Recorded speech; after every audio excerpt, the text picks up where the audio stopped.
ஒரு சிறிய கிராமம். அந்த கிராமத்தில் குமார் என்ற ஒரு இளைஞன் இருந்தான். அவன் எப்பொழுதும் சிரித்து கொண்டே இருப்பான். ஆனால் அந்த சிரிப்பின் பின்னால் ஒரு பெரிய வேதனையே இருந்தது என்றே கூறலாம். ஒரு நாள் அவருடைய அப்பா கடன் சுமையில் சிக்கி தினமும் கவலைக்குள்ளானார். வீட்டில் சிரிப்பு குறைந்து சண்டை அதிகமானது. குமாரோ அதையெல்லாம் பார்த்து கொண்டுதான் இருந்தான். ஆனால் ஒரு நாளும் அவனுடைய வேதனையை வெளியில் காட்டியதே இல்லை.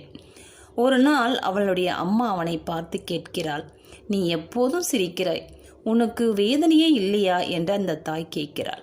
அதற்கு தன்னுடைய மகன் குமார் கூறுகிறான், சிரித்து கொண்டே கூறுகிறான், வேதனை யாருக்கு தான் இல்லையம்மா, எல்லோருக்கும் வேதனை உண்டு.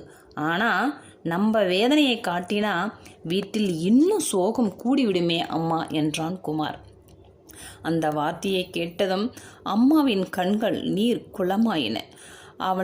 அவன் பேசியதை புரிந்து கொண்டார். சிலர் சிரிப்புடைய சிரிப்பு மகிழ்ச்சிக்காக அல்ல, மற்றவர்களிடம் தன்னுடைய வேதனை மறைக்கவே. இந்த கதை பிடித்திருந்தால் லைக் பண்ணுங்க. நன்றி.